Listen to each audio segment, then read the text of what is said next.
Olá, mais uma vez estamos juntos, isso para minha profunda e grande alegria, dessa vez fazendo aqui o seu programa Conexão Manancial. E eu quero agradecer muito a você pelos compartilhamentos, pelos comentários, pela enorme e grande audiência que você já conferiu a esse novo produto da sua Rádio Manancial. Aliás, antes de a gente colocar a nossa entrevistada de hoje, que você vai certamente já estar esperando, eu quero te lembrar, entre no nosso canal do YouTube, Rádio Manancial, e também na nossa página, manancialradioweb.com.br, e baixe o nosso aplicativo, dessa que já é a maior, a melhor e a mais importante rádio evangélica da web. E eu antecipei, já falei, coloquei no feminino, né? Entrevistada de hoje, antecipei, mas é para alegria nossa que a gente trouxe aqui para conversar um pouco mais conosco, aqui da Manancial, com uma pregadora daqui da nossa região, da Baixada Fluminense, que muito tem inspirado pessoas e sido inspirada pelo Espírito Santo com a sua palavra. E eu, antes da gente começar a rolar a bola aqui, trocar algumas ideias, eu trago para a sua saudação inicial a pregadora Edilane Alves, membro da Assembleia de Deus, Vitória em Cristo, de Nilópolis. Pregadora Edilane Alves, um prazer tê-la conosco. Amém. Bom dia a todos que estarão nos assistindo a essa Conexão Manancial, essa rádio abençoada. Amém. Que agora também está com esse projeto de estar agora colocando também em vídeo essas entrevistas para que você possa nos conhecer, para que você possa também ser abençoado pelas palavras que serão liberadas aqui nesse nosso bate-papo, né, que centralmente nós temos o nome de Jesus. Isso. E nós não podemos deixar de falar sobre ele. Estamos aqui nessa terra para justamente divulgar a palavra do nosso Deus, seja pessoalmente, seja pela rádio, seja pela televisão, pelo vídeo. Em todo tempo precisamos, né, amém, meu querido pastor Cláudio, estar falando do nosso Deus. Amém. Pregadora Edilane Alves, eu queria, assim, antes da gente fazer algumas perguntas mais centradas na Bíblia, na palavra, eu quero saber o seguinte: como é que começou esse ministério seu de pregar a palavra de Deus e como iniciou-se essa sua relação com Jesus, essa sua carreira na casa de Deus? Olha, muito bom essa pergunta, porque muitos vão poder, né, saber um pouquinho da nossa história. Eu, na verdade, eu tenho o privilégio de nascer num lar cristão, né? Aquela célebre frase, nascida e criada na igreja. Então, os meus pais, eles aceitaram a Cristo, não tem uma origem cristã, nenhum dos dois, mas aceitaram a Cristo bem logo no início do casamento deles. Meus pais casaram aí na década de 70, 1970, mas logo em 72 eles vieram para Cristo. E meu pai, ele logo, né, já foi inserido na igreja como obreiro, como diácono, né, foi passando pelas fases. Na verdade, naquela época era o trabalhador, né? Hoje a gente não vê mais trabalhador e obreiro, a gente já vê como diácono. Mas era, né, no início trabalhador, diácono, foi obreiro e chegou a presbítero, e depois de presbítero ele chegou a pastor. Mas nesse período que eu nasci, ele já estava pastoreando, né? Minha mãe já estava dirigindo um trabalho de círculo de oração, então eu sou gerada atrás de uma mesa de círculo de oração, sou envolvida nesse trabalho de oração também, e ela também era dirigente das irmãs, liderava as irmãs. Então toda a minha infância foi esse ambiente evangélico. Então eu participei do conjunto infantil, eu tive a oportunidade de participar agora dos adolescentes, dos jovens, agora estou nas irmãs, né? Pulando as fases. E como meu pai pastoreava as igrejas, minha mãe ainda permanece no campo de Mesquita, na Assembleia de Deus de Mesquita, hoje sendo liderada pelo pastor Rubens. Isso, eu não podia passar, porque ali tem duas pessoas preciosas. E eu tenho oportunidade sempre que as vejo de falar isso. Eu acho que é legal você verbalizar, né, os sentimentos e emoções quando são positivos. E eu falo muito do pastor Rubens e do seu filho Daniel.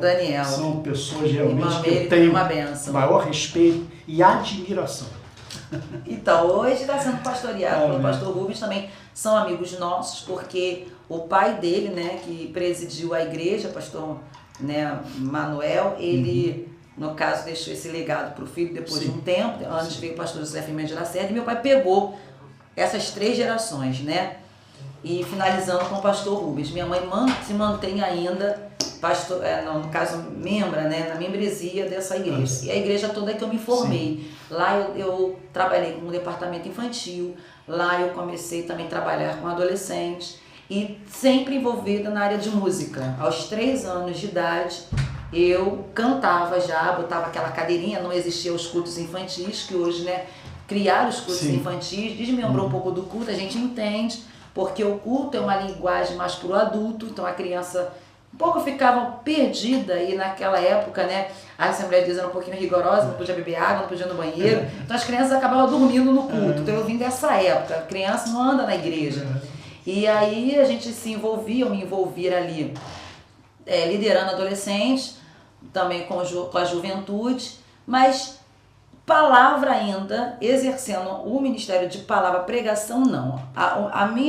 O meu particular com a palavra que eu tinha na época era ser professora de escola dominical. Comecei a dar aula para as crianças, aí fui subindo, né, de cargo. Aí eu fui para os adolescentes, depois para a juventude. E aí, nesse período dessa chamada, né, congregando com os meus pais, eu saí um pouco do ministério de Mesquita, fui congregar numa igreja presbiteriana, ainda envolvida com louvor, com coral, com ministério de louvor. Conheci meu lindo esposo, digníssimo ali, que está fazendo ao vivo, acho que está fazendo ao vivo ali no Face. Mando um abraço aí para todos que estiverem assistindo. E aí, casamos e o Senhor nos retornou para a Assembleia de Deus que estamos agora, Assembleia de Deus Vitória em Cristo. E ali começou esse chamado da palavra em Nilópolis, porque é uma igreja toda envolvida com a palavra. Então eu estou 7 anos congregando na Assembleia de Deus Vitória em Cristo e 6 anos divulgando a palavra. Legal. Né? E foi uma coisa interessante, porque assim que eu cheguei na Assembleia de Deus Vitória em Cristo, alguns irmãos, né, que a gente carinhosamente chama de profeta, de vasos, eles falavam que Deus ia acrescentar mais um ministério na minha vida. Então, quem é nascido e criado na igreja, você já tem tanta habilidade que você fica pensando, o que mais Deus vai acrescentar? Então, eu já cantava, eu sabia participar de teatro, coreografia, coral, ministério de louvor. Eu falava, o que Deus ainda vai acrescentar? E também professora de escola dominical. E aí os irmãos falavam, Deus vai te levar a muitos lugares para pregar a palavra. Confesso, pastor Cláudio, que de início me assustou. Porque eu falei, nem eu nunca me vi pregando, né? Há uma diferença de você ser professor da escola dominical e você pregar a palavra. Há uma diferença muito grande. Porque na escola dominical é uma interação, né? Existem já os tópicos ali que você vai debater com o aluno. Mas a pregação, você vai viajar pela Bíblia. Você precisa ter um conhecimento muito amplo, né? E vai agregar dentro daquele tema central que lhe é apresentado outras passagens da Bíblia ali para acrescentar. Então eu falava, pregar é uma responsabilidade. Então, como nós, antes, né, de estarmos fazendo essa gravação, estávamos falando, eu vejo que o ministério da palavra é algo muito sério, uma responsabilidade. Por quê? O que é falado do altar, o que é ministrado do altar, vai decidir na vida de quem está ouvindo. Eu quero pegar esse gancho, pregadora Edilene, dessa sua fala de que o ministério da palavra é uma grande responsabilidade. Eu também compartilho dessa sua ideia.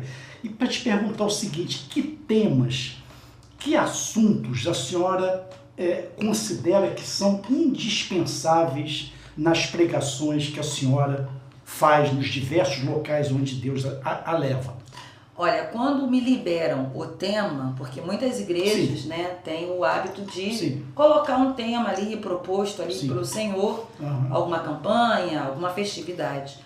Quando me é aberta essa oportunidade de estar palestrando ali algo, né, para a igreja, que nós vamos orar, primeiramente, perguntar ao Senhor, mas em particular, se tem uma mensagem hoje que eu acho assim fundamental, é a volta de Cristo. E se tem uma mensagem que eu acho que eu gosto de pregar nas igrejas, é as 10 virgens que está em Mateus 25. Porque ali mostra uma realidade de 10 moças que estão se preparando para encontrar com o noivo. E somos nós. E somos nós. E ali tem uma coisa ainda que mais me chama a atenção. Jesus reuniu os discípulos, a conversa em particular para quem anda com ele. Aquela conversa não é para quem está fora, é para quem está dentro. E ali nos traz uma realidade que a gente, dentro do nosso convívio diário de igreja, a gente acaba achando que não vai acontecer. É ficar do lado de fora da festa. Porque 5 meninas ficam fora da festa. Sim. E elas ficam fora da festa porque não tem azeite. E hoje o azeite, para o Novo Testamento, é a presença do Espírito Santo. E quando a gente vai em João, no Evangelho de João, no capítulo 16, Jesus vai falar, lá no capítulo 14, ele vem caminhando ali, falando com os discípulos, que ele vai preparar um caminho, para que ele não venha ficar turbado, o coração, crede em Deus. Mas ele diz, não ficarão órfãos, vai vir o Consolador. Para os discípulos, esse Consolador era estranho, eles conviviam com Jesus. Quem era o Consolador? Quem era esse Espírito Santo que viria? E Jesus logo antecipa em dizer, há uma missão nele, convencer o homem do pecado. Mas esse convencer o homem do pecado não é convencer só o ímpio, é convencer nós também, que estamos dentro da casa de Deus e não perdoamos nossos irmãos. Muitas das vezes estamos num caminho errado e não queremos mais nos consertar daquela prática errada, Então muitas vezes estamos ali naquela prática do erro e não estamos mais sensíveis à voz do Espírito Santo. E eu gosto de pregar essa mensagem, por quê? Porque toda aquela pessoa que o Espírito Santo não convence, e ele convence o homem, ele traz a justiça e o juízo, e ali aquela pessoa que está no arraial de Cristo não tem mais a sensibilidade do Espírito Santo, ele fica fora da festa. Porque são as bodas do Cordeiro, É uma preparação. E aí eu chamo a atenção da igreja. Nós, muitas vezes, estamos ali num ato fúnebre, num cortejo ali, despedindo de alguém que servia a Cristo, e por ética nós falamos assim, olha, esse irmão já está com Cristo. Sim. E nós precisamos agora nos preparar para estar junto com ele. Mas quem garante se 5 ficaram de fora? Quem garante que aquela pessoa realmente está com Cristo? Se em Mateus 7, 21 vai dizer, Senhor, em teu nome eu evangelizei, em teu nome eu profetizei, Senhor, em teu nome fizemos sinais e maravilhas. Você sabe o que é fazer sinais? É a pessoa que não pode ver voltar a ver, Sim. não pode andar voltar a caminhar. Sim. Mas a resposta de Deus é objetiva e clara. Apartai-vos, olha, se afasta Nunca de vos mim. conheci. Ele dá uma marca, você é maldito. Sabe por quê? Porque você pratica a iniquidade. E isso é uma então coisa... essa mensagem, só para acrescentar, não, claro. Essa mensagem eu falo quando eu prego na igreja, eu acabei de pregar ela no sábado, num culto de irmãs, e eu falei, é uma mensagem que não vira tudo, não quebra tudo. Sim. É uma mensagem que não é de muito glória, mas é uma mensagem de reflexão. É uma mensagem de despertamento. Porque a missão de Jesus, que está lá em João 3,16, é salvação. A gente coloca Jesus como o evangelho de curas e milagres. Mas o objetivo de Jesus na terra é salvação. Então ele diz, buscai primeiro o reino, as demais coisas ele acrescenta. Então assim, Deus não é aquele Deus mesquinho que não possa te dar uma casa, te dar um carro. Ele pode dar até o ímpio. O sol que brilha para o justo, brilha para o injusto. Para nós todos. Se você se esforçar, você vai alcançar, Deus vai te ajudar. Mas o foco de Deus não é uma vida terrena. E infelizmente, as mensagens que estão sendo pregadas, os temas que são abordados são terrenos. Então você vai vencer, você vai conseguir, nada te detém, sabe? E a melhor mensagem que está lá em Marcos 16, que é ide por todo mundo e pregar o evangelho, para todo aquele que crer, não pereça, mas que possa ter vida eterna. O que Jesus está querendo dizer com isso para os discípulos que já estão numa incredulidade por ele ter sido morto? Ele está dizendo, vamos despertar, porque nós estamos aqui de passagem. Essa terra não nos pertence. Eu estava estudando uma mensagem até no Facebook de um cara que eu gosto muito, que é o Augusto Nicodemos Lopes. Ah, gosto dele. Presbiteriano, E ele fez um negócio que eu acho, eu ri muito. E o auditório riu também, quem estava lá. Um obreiro, numa determinada igreja, que ele obviamente não citou o nome, o cara chama uma senhora, uma mulher. A mulher, poxa, que legal, conta a benção ao irmão. A irmã contou que ganhou um carro, blá, blá, blá. Aí vem o outro. Fulano, eu comprei, fui curada da doença, da enfermidade. Aí vem um velhinho. Aí o velhinho, e aí, senhor, conta a benção. Ele falou, olha, eu recebi uma bênção extraordinária.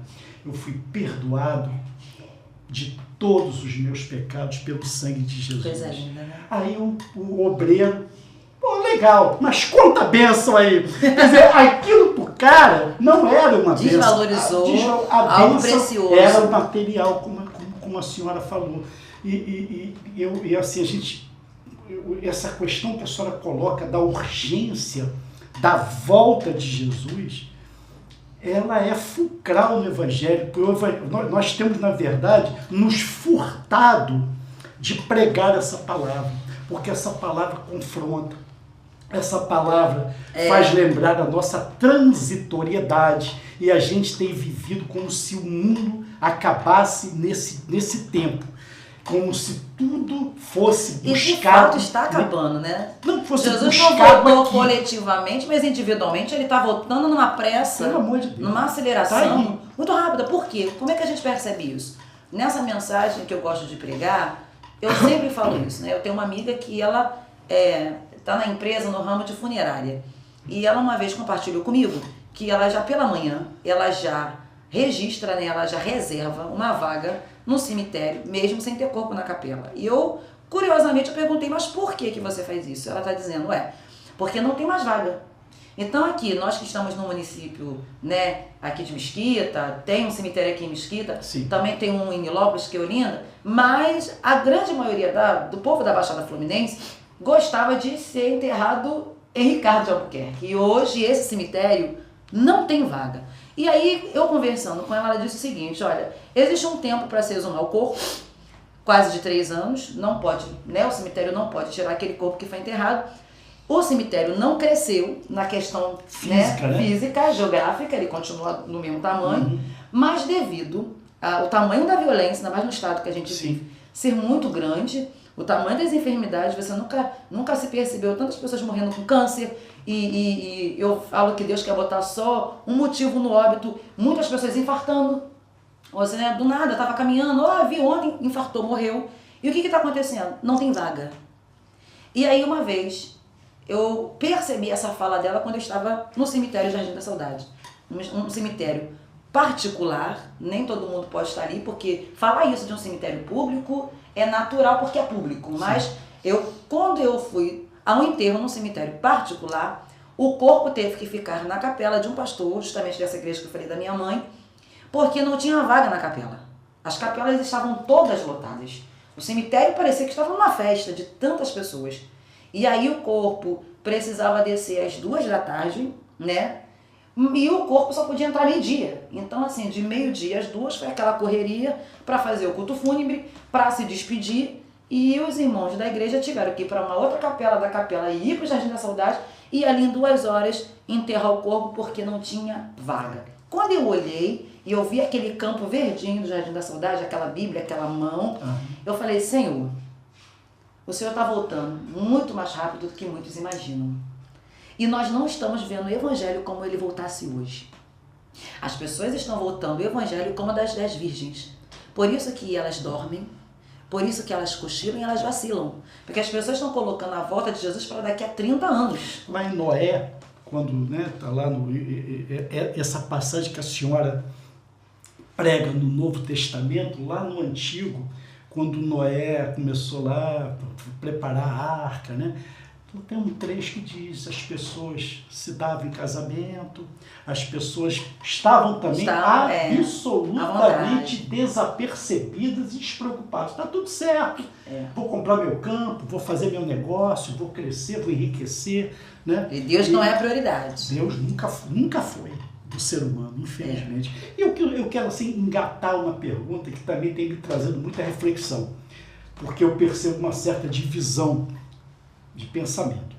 Outro dia eu estava vendo na internet, rapaz, entre tantas heresias que a gente vê lá, um pastor, ele andando, e alguns irmãos e irmãs com um cachorro atrás, engatinhando atrás como cachorros atrás dele.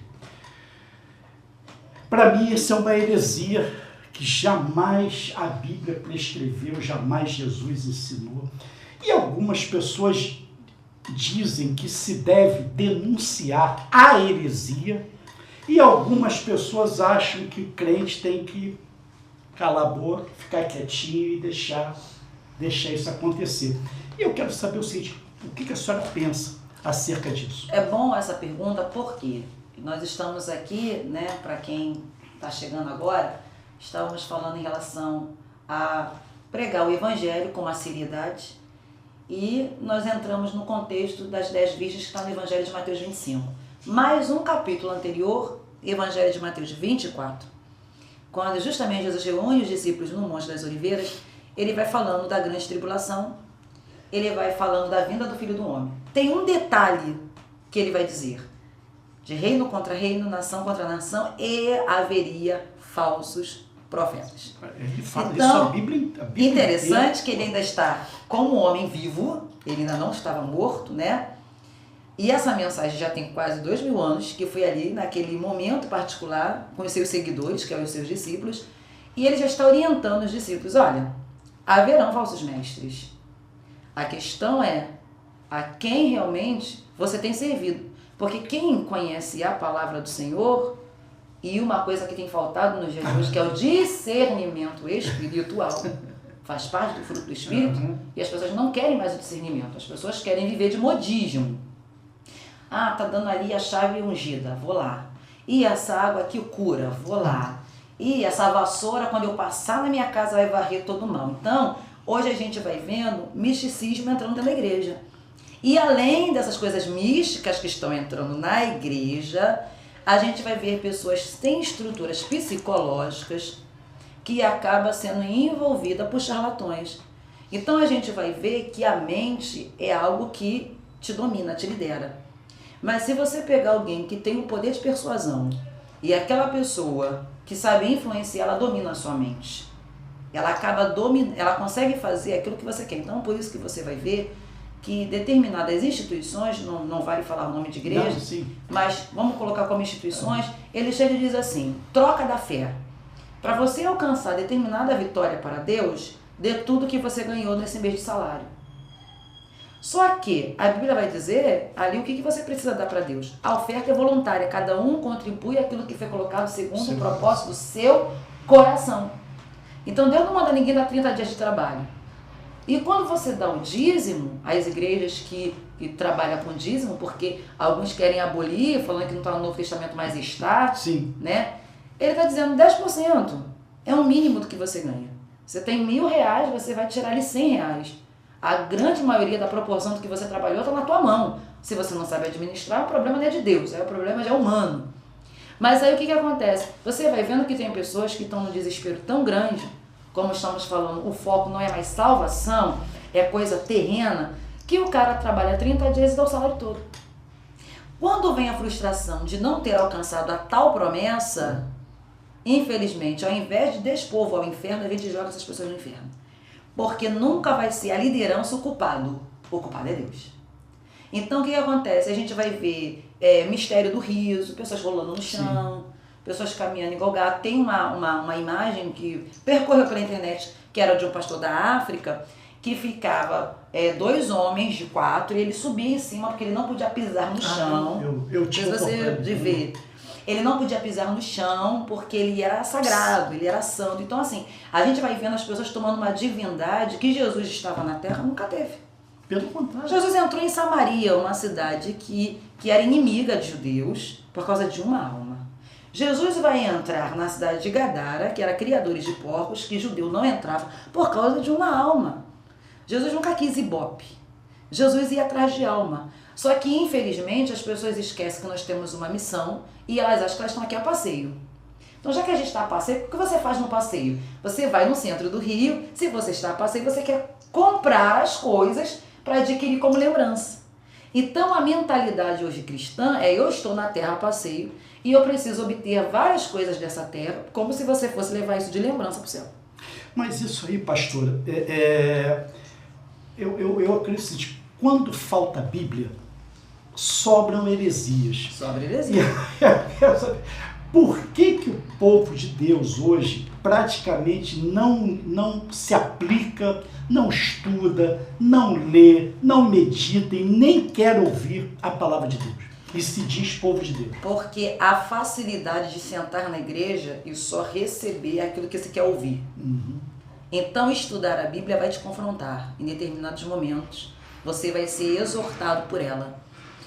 Eu só fazendo um parênteses aqui, não vou entrar no texto, mas uma vez eu estava estudando e até mesmo alguns pregadores, quando eles não entram no estudo da palavra, acabam pregando o que ele ouviu de reprodução.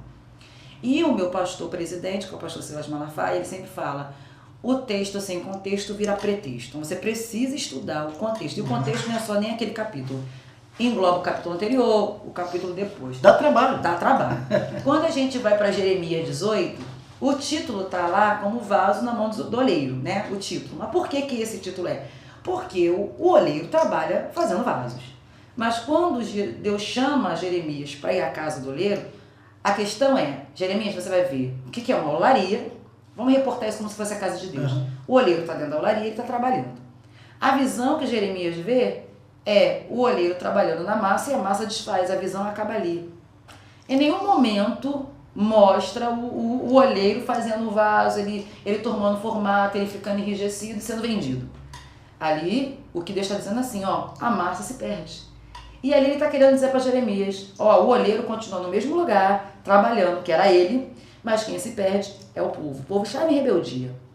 O capítulo 19, versículo 10, ele vai dizer, agora chama esse povo, pega uma botija, quebra e diz para eles, assim como se quebra o vaso do oleiro e não pode refazer, não presta mais para nada, assim farei com esse povo. E aí uma vez eu estava pregando e falei, vocês querem ser barro ou vaso? Porque o vaso vai ser quebrado e não serve para nada.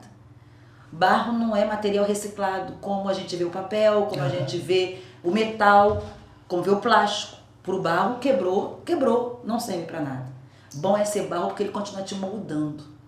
Então a gente vai vendo que as pessoas têm preguiça de ler. Porque principalmente o Velho Testamento, porque é histórico. E o brasileiro, infelizmente, é da nossa cultura. Eu sou professora, como o senhor também é. Sou pedagoga, acredito que o senhor também é. E a maior dificuldade já nas séries iniciais é fazer a criança ler. Porque os pais não têm hábito de ler. Os pais têm hábito de ver televisão, os pais têm hábito de acessar a internet, os pais têm hábito até de ouvir um rádio. Mas parar para ler, o filho não vê o pai ler jornal. O pai não vê ler uma revista e o pai não vê ler Bíblia. Então a gente tem, já da nossa nação, uma cultura pobre, porque não ler. E aí Osés vai dizer o quê? O povo perece por falta de conhecimento. Então eles não gostam de ler. Então o que acontece? Se você não lê, você acaba engolindo o que passam para você. Então alguém vai chegar e vai dizer, não, você tem que ser um vaso na mão do oleiro. Vamos para o encontro dos vasos? Mas quando você chegar no capítulo 19, você fala, não quero ser vaso não. Porque se Deus me quebrar, eu não sirvo mais para nada. E o que Deus está querendo dizer? Tem gente que tem um coração tão duro, que não se quebra mais, não está tão mais sensível. Porque o povo de Israel era um coração de dura cerviz. Você vê que hoje o crente com todo erro não tem a coragem de pegar uma estátua de Nossa Senhora e colocar dentro da sua casa. Mas eles fizeram bezerro de ouro. Depois de ver Mar Vermelho se abrir, depois de ser sustentado no deserto com maná, depois de ver roupa não envelhecer, eles vão fazer um bezerro de ouro. Então você vê a audácia que eles tinham. Então, quando Deus está falando com Jeremias, está dizendo assim, olha, se eles se converterem do mau caminho, eu posso continuar moldando eles. Mas se eles ficarem rígidos, eu vou quebrar e vou jogar fora. E aí o que a gente vê nas pregações? Você tem que ser vaso. Deus te quer como um vaso. Agora, trazendo para uma realidade humana, para que serve o vaso? Ele fica num canto, você não vai lá, você não pode nem passar a vassoura perto dele, senão ele quebra. Ele é material de destaque, não serve para nada. Então, a falta de conhecimento traz mensagens equivocadas, alimentos equivocados, levam para heresias, loucura, e às vezes até outras religiões que batem na sua porta conseguem te evangelizar, porque você não tem pleno conhecimento da palavra. Eu tive a oportunidade de trabalhar com pessoas de outras religiões, né? Vou dizer uma religião aqui, porque eles trabalham muito no campo de evangelização, que Testemunho de Jeová, e eles não se abrem muito, mas quando você senta para conversar, eles falam. Eu trabalhei por 8 anos com 2 meninas que eram Testemunho de Jeová. E aí eu comecei a conversar, porque dos 144 mil, né? Porque que ele... Falei, mas não chegou ainda nos 144 mil? E aí elas tinham uma base, e eu achava aquilo bonito. Ela falava, não é assim como as pessoas pensam. Cada salão, que é, né, na igreja, salão, tem um escolhido. Há uma contabilidade na central, que é nos Estados Unidos, não chegou ainda na marca. E aí eu perguntei, por que vocês não crêem no céu, né? A Bíblia diz que haverá um novo céu, uma nova terra. E a menina me deu uma explicação que eu confesso, se eu não tivesse conhecimento da Bíblia, eu acreditava. Porque o que ela me abordou? Assim como nos tempos de Noé, que foi feita uma arca e entrou ali, o que Deus determinou, né, os animais, e até as pessoas tiveram essa oportunidade, ela disse para mim, haverá um compartilhamento que Deus vai colocar, as pessoas que agradaram o seu coração, e ela foi clara em dizer, independente de religião. Ela falou, até você pode estar nesse lugar. Deus vai te resguardar nesse lugar e vai acabar com essa terra que vivemos. Então ela disse, não haverá um céu, nós estaremos nessa terra. Essa nova terra, que ela disse para mim, Edilane, é essa terra que vai ser recriada como nos tempos de Noé. Olha só a lógica, não parece que tem lógica? Com certeza. Parece que a explicação dela, puxando nos tempos de Noé, se eu não conheço a Bíblia, dizer, realmente, tem fundamento, porque se Deus fez isso com Noé, poderá fazer conosco, nos resguardar num lugar, e ali nós ficarmos nesse lugar, ele acaba com a terra, e a gente volta a reinar nessa terra. Mas as escrituras não falam mais disso. Então, o que acontece? Se até uma outra religião vir te evangelizar, a falta de conhecimento faz a pessoa ser anêmico espiritual, raquítico espiritual. E é por isso que Paulo vai dizer para a cidade de Éfeso, é necessário se fortalecer no Senhor. Tem gente que se fortalece de manhã, vendo Ana Maria Braga falar com a paga de mentira. Ele está dizendo, se fortaleça no Senhor. Vocês precisam saber com quem a luta diária. A luta diária não é com o ser humano. A luta diária é com o seu adversário. Vocês precisam estar firmes. Existe dia mal. Vocês precisam se revestir de armadura. Mas como se as pessoas têm preguiça de ler e ler a palavra de Deus. E aí, para piorar, aqueles que vivem de jargão, né? Eu particularmente não gosto, mas você vê pessoas que pregam, dá 5 minutos de glória. Vai, agora aí, agora aí, 1 minuto já perde o poder. Cadê a palavra? E a palavra, ela liberta. Paulo vai dizer que o culto tem que ser racional.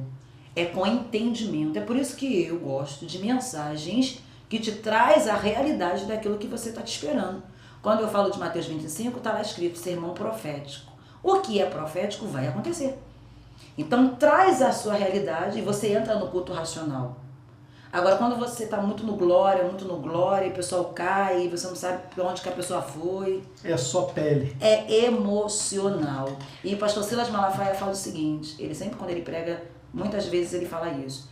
Eu não quero fazer um culto sensacionalista.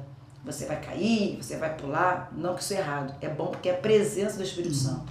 Mas ele diz assim, a mensagem tem que refletir na segunda-feira. Porque quando o pecado vier, você vai dizer assim, opa, a mensagem ainda está no coração. Eu escondi a palavra no coração para não pecar. Então, a gente vai degustando aquela mensagem a semana toda. Então, é através do quê? Da palavra. Então, infelizmente, como hoje em dia não se estuda a palavra, como hoje em dia todo mundo quer ser pregador porque é um status, não é pagar preço, é status. E cada um vai pregando o que quer. E hoje tem muitas mensagens para você copiar. Não precisa orar nem estudar, você vai lá, ouve e reproduz, você vê um monte de cristãos, infelizmente enfermos, doentes, infelizmente uma palavra talvez até pesada que eu vou usar, mas alienados também, até alienados por causa da palavra, por isso que não tem se vivido tanto absurdo. Jesus ia para o monte para orar, hoje o pessoal vai para o monte para fazer selfie, o pessoal vai para o monte, tô aqui no monte, quer dizer, o foco não é mais a oração.